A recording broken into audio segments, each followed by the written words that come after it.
মৰমৰ ছাত্ৰ-ছাত্ৰীসকল, আজি মই তোমালোকৰ অংকুৰণ পাঠ্যপুথিৰ ৩ নম্বৰ পাঠ অৰূপৰ আবেদনৰ ব্যাকৰণখিনি আলোচনা কৰিম। আহাচোন ব্যাকৰণখিনিৰ মাজলৈ যাওঁ। প্ৰথমতে আমি জানিব লাগিব কাল কাক বোলে। কালক ইংৰাজীত টেন্স বুলি কোৱা হয়। এতিয়া আহোঁ সূত্ৰলৈ। কাল কাক বোলে, কাল কেইটা আৰু কি কি?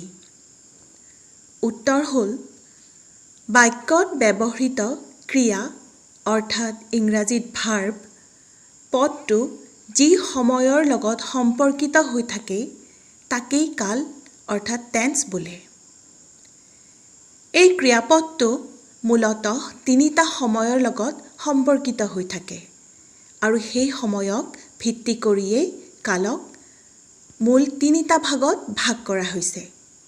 সেইকেইটা হ'ল ১ নম্বৰত অতীত কাল, যাক ইংৰাজীত পাষ্ট টেন্স বুলি কোৱা হয়।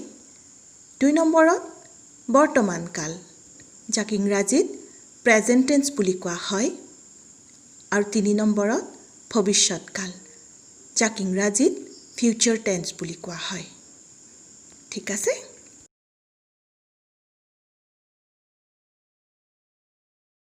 এতিয়া আহোঁ অতীত কাললৈ।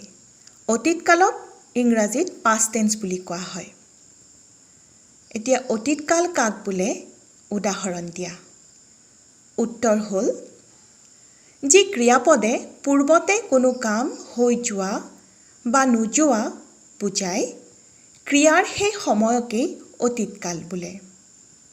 তোমালোকে মন কৰিবা, অতীতত হৈ যোৱা কোনো কাম সদৰ্থক আৰু নঞৰ্থক দুয়োটাই হ'ব পাৰে।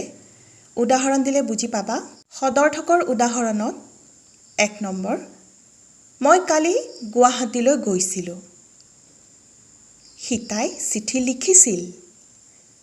অশোক এজন ধৰ্মপৰায়ণ সম্ৰাট আছিল। ইয়াতে ক্ৰিয়াকেইটা চাবা, গৈছিলোঁ, লিখিছিল, আছিল। হয়নে? এইকেইটা সদৰ্থক বাক্য। এতিয়া নঞৰ্থক অৰ্থত চাবা, সি ভালদৰে পঢ়া নাছিল। মই কালি গুৱাহাটীলৈ যোৱা নাছিলোঁ। তেওঁলোকে বিশ্বকাপৰ এখনো খেল চোৱা নাছিল। ইয়াৰে ক্ৰিয়াপদকেইটা চাবা, নাছিল, নাছিলোঁ, নাছিল। হয়নে? অৰ্থাৎ এইকেইটা নঞৰ্থক, অৰ্থাৎ আমি ইংৰাজীত নিগেটিভ বুলি কওঁ। ঠিক আছে? মনত থাকিব। এইবাৰ আহিছোঁ বৰ্তমান কাল, অৰ্থাৎ ইংৰাজীত প্ৰেজেণ্ট টেন্স বুলি কোৱা হয়। বৰ্তমান কাল কাক বোলে, উদাহৰণ দিয়া। যি ক্ৰিয়াপদে চলি থকা সময়ত কোনো কাম হোৱা বা নোহোৱা বুজায়, ক্ৰিয়াৰ সেই সময়কেই বৰ্তমান কাল অৰ্থাৎ প্ৰেজেণ্ট টেন্স বোলে। ইয়াতো একেই, সদৰ্থক আৰু নঞৰ্থক অৰ্থত মই উদাহৰণ সৈতে বুজাই দিছোঁ। সদৰ্থক উদাহৰণত চাবা, মৌ মিঠা, ল'ৰাবোৰে আম ভাল পায়। সীতাই চিঠি লিখি আছে। তেওঁ এইমাত্ৰ আহি পালে।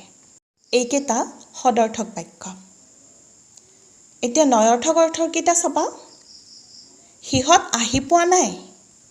ৰীনাই কল ভাল নাপায়। তেওঁলোকে খেলি থকা নাই। এইবিলাক নঞৰ্থক অৰ্থৰ বাক্য। মনত থাকিব? ঠিক আছে। এতিয়া আহোঁ ভৱিষ্যৎ কাললৈ। ইংৰাজীত যাক কোৱা হয় ফিউচাৰ টেন্স। এতিয়া ভৱিষ্যৎ কাল কাক বোলে, উদাহৰণ দিয়া। উত্তৰ হ'ল যি ক্ৰিয়াপদে আগলৈ কোনো এটা কাম কৰা হ'ব বা নহ'ব বুজায়, ক্ৰিয়াৰ সেই সময়কেই ভৱিষ্যৎ কাল বুলি কোৱা হয়। ইয়াতো কৰা হ'ব বা কৰা নহ'ব অৰ্থাৎ সদৰ্থক আৰু নঞৰ্থক এই দুয়োটা অৰ্থতেই প্ৰকাশ হৈছে। উদাহৰণ দিলে বুজি পাবা। সদৰ্থক অৰ্থৰ উদাহৰণকেইটা চাবা, বৰষুণ দিব। কাইলৈ মই গুৱাহাটীলৈ যাম।